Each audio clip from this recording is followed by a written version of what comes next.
I love magnetic. I love this type of trading. I've sold quite a number of things in my life. I like buying and selling.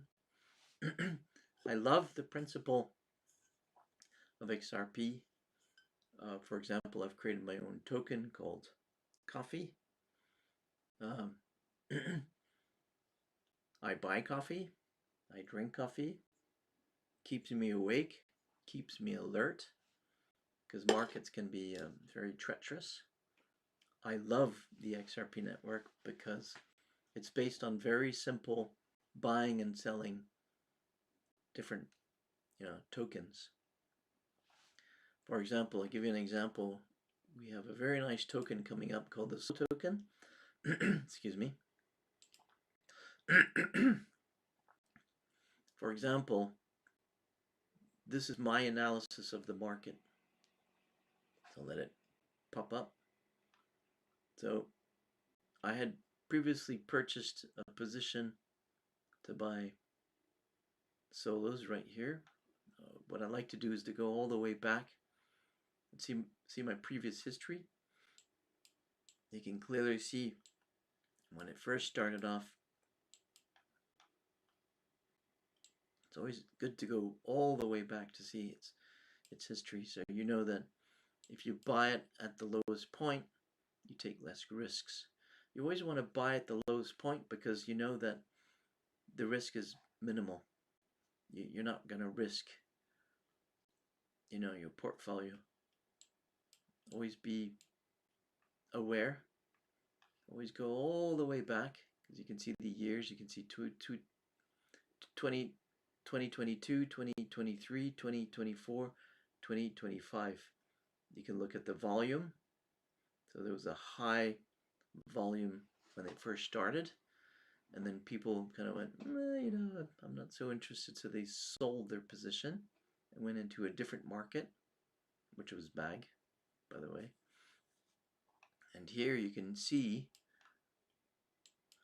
that when it stagnates like this is a very good time to buy, because very often what it will do is actually jump up. It'll do a little, like a kangaroo, just jump and always sell at this position, which I did. And then when it goes back down, buy a new position. So I'm prepared to buy a new position probably around here. It'll spike down slightly lower because it's trying to look for buyers. That's what markets usually do, is they say, hello, I'm here, my prices are low, and come into my shop and buy something. And in this case it would be solo, so I've put in a position at 10 cents. I feel that would be around there, maybe a little bit lower.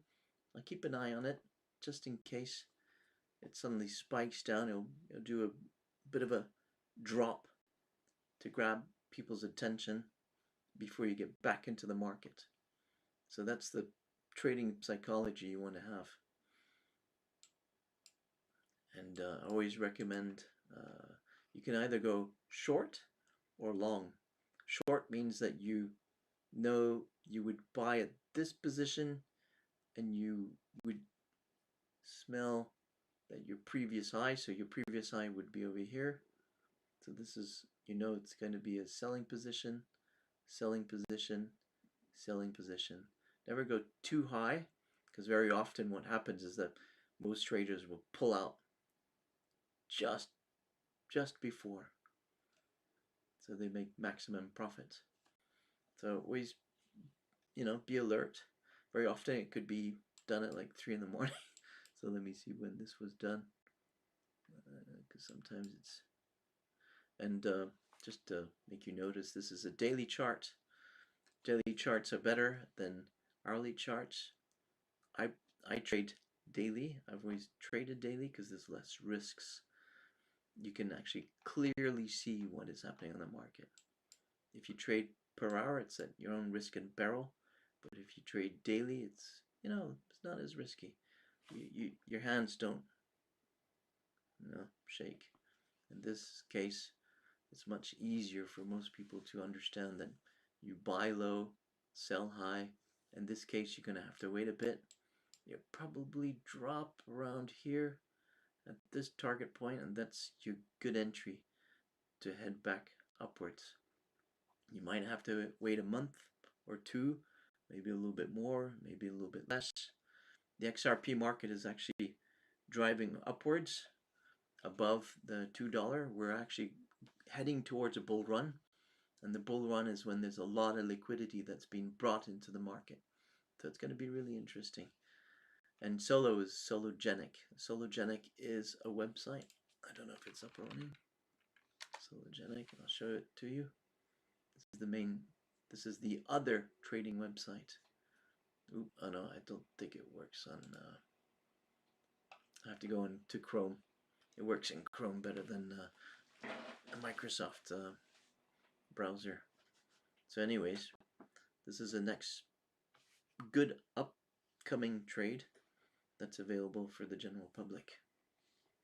Might upload this. We'll see. Yeah, this is your previous low right here. Okay, so you want to target that point. It's going to spike down, hit that point, and then go up again. Sometimes you'll drag along. What it'll do, you'll hit it, and then drag for a few days, and then the market kind of wakes up and suddenly, whoa, you know, XRP is going up. So then the liquidity is brought into the token, and then suddenly it just rises up. Okay, and what you want to do is make sure that you're hitting the previous highs. So you go back. You can either, sometimes what you can do is actually set your trade. So you position yourself, like for example, you can put a TP, a take profit at $6. So you can actually buy the position. Doesn't matter. You can buy it there. For example, once it hits 10 cents, you buy a quantity, and then you can set it so it sells, never sell right at the tip. We'll sell just a little bit fraction below, like $6. And you can actually sell, let's say if you sell 10,000 or 15,000, you can actually sell at that price. $6, right? 6. Put in 6 and just leave it alone. Just keep an eye on it over time, because you must always keep an eye on your trades. Never leave it alone. But it gives you a good idea of how you can actually set up your trade so it's automatic. So I'll give you a bit of an example. Go into buy. Let's say you're going to set it to market price. Once the market price hits 10 cents, you can say, well, I'm going to do, let's say, 2,000 XRPs. I'll give you 20,000 solos, go into sell. Change the market price. You're going to sell it. That means you're selling 20,000 solos at $6, and they'll give you, yeah, a nice bundle. If you catch my jiffy. Some people might use a smaller amount. Some people might use a higher amount. It all varies from investor, but always invest a small. It's like 10% or 20% of your portfolio, so that you don't lose 100%. Never do 100%. Always do 10, 20, or 25% to take less risks.